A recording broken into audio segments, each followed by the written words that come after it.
Today we're going to take a look at Epictetus. This book, Discourses and Selected Writings, has a lot of very short pieces at the very end. In his book, I guess you could call it Enchiridion, which is more his shorter quotes that read more like Marcus Aurelius meditations. There we get straight and to the point what Epictetus is trying to get at with a lot of the things he says in the discourses. So here I'm hoping that you can strap in and listen to a lot of the things he has to say. Let's dive into it. Whenever planning an action, mentally rehearse what the plan entails.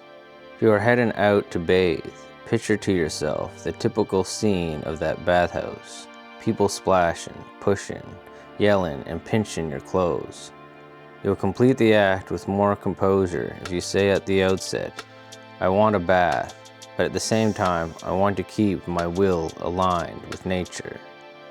Do it with every act. That way, if something occurs to spoil your bath, you will have ready the thought, well, this was not my only intention.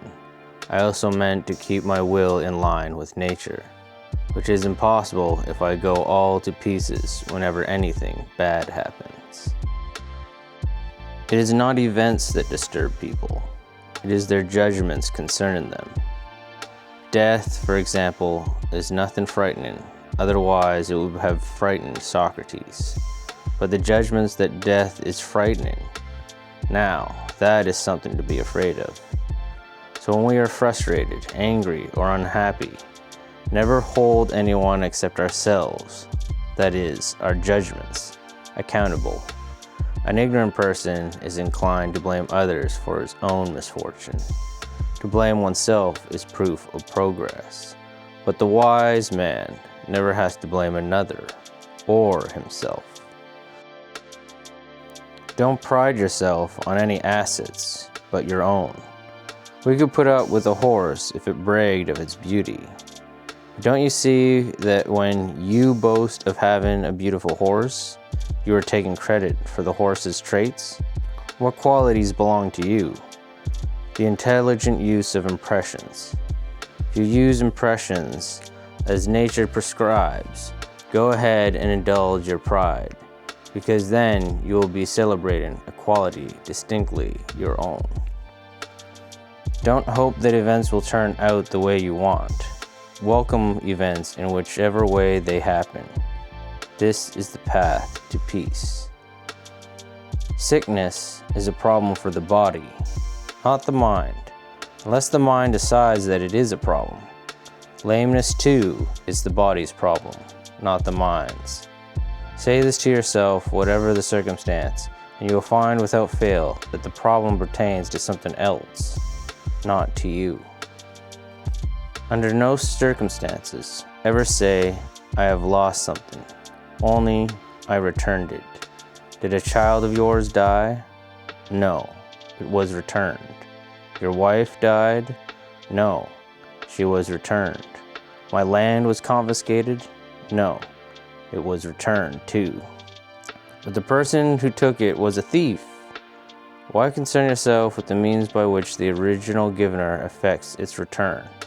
As long as he entrusts it to you, look after it as something yours to enjoy only for a time, the way a traveler regards a hotel. If you want to make progress, put up with being perceived as ignorant or naive in worldly matters. Don't aspire for a reputation for sagacity. If you do impress others as somebody, don't altogether believe it. You have to realize it isn't easy to keep your will in agreement with nature, as well as externals. Caring about the one inevitability means you are going to shortchange the other. If you hear a raven croak inauspiciously, do not be alarmed by the impression. Make a mental distinction at once and say, these omens hold no significance for me. They only pertain to my body, property, family, or reputation. For me, every sign is auspicious if it wants it to be, because whatever happens, you can derive some benefit from it. Remember, it is not enough to be hit or insulted to be harmed. you must believe that you are being harmed. If some succeeds in provoking you, realize that your mind is complicit in the provocation, which is why it is essential that we not respond impulsively to impressions. Take a moment before reacting, and you will find it is easier to maintain control. Keep the prospect of death, exile, and all such apparent tragedies before you every day, especially death, and you will never have an abject thought or desire anything to excess. If you are ever tempted to look for outside approval, realize that you have compromised your integrity. So be satisfied just being a philosopher. And if you need a witness in addition, be your own, and you will be all the witness you could desire. We can familiarize ourselves with the will of nature by calling to mind our common experiences. When a friend breaks a glass, we are quick to say, "Oh, bad luck." It's only reasonable then that when a glass of your own breaks, you accept it in the same patient spirit.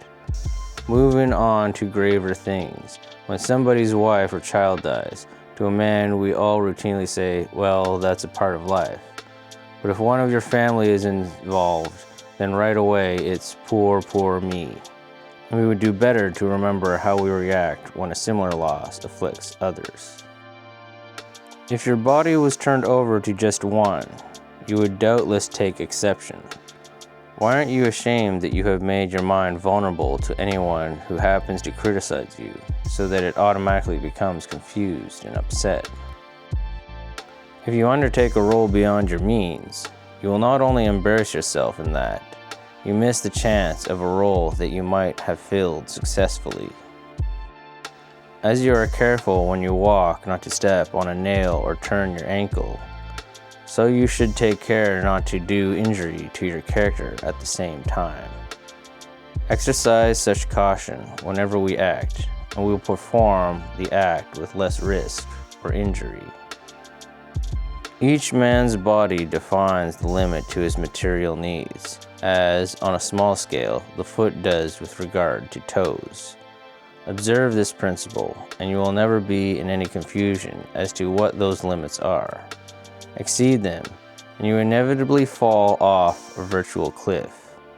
As with shoes, if you don't limit yourself to what the foot needs, you wind up with gold heels, purple bumps, or even embroidered slippers.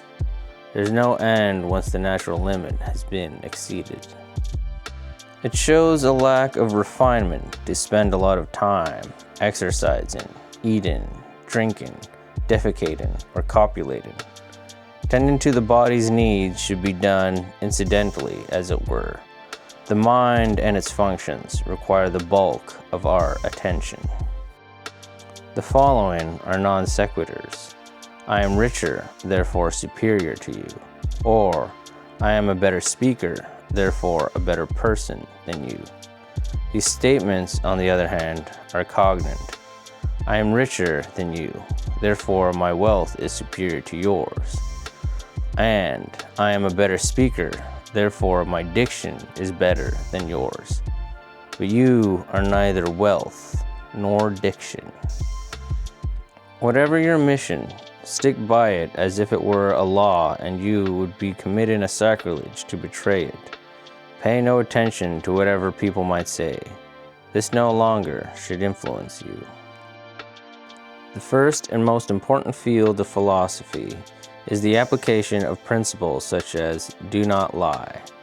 Next come the proofs such as why we should not lie. The third field supports and articulates the proofs by asking, for example, how does this prove it? What exactly is a proof? What is logical inference? What is contradiction? What is truth? What is falsehood? Thus, the third field is necessary because of the second, and the second because of the first. The most important, though, the one that should occupy most of our time, is the first. But we do just the opposite. We are preoccupied with the third field and give all our attention passing the first by altogether. The result is that we lie, but we have no difficulty proving why we shouldn't. In every circumstance, we should have the following sentiments handy. Lead me, Zeus. Lead me, destiny, to the goal I was long ago assigned. I will follow without hesitation. Even should I resist, in a spirit of perversity, I will have to follow nonetheless. Whoever yields to necessity graciously, we account wise in God's ways. Dear Credo, if it pleases the gods, so be it. Antaeus and Miletus can kill me, but they cannot harm me.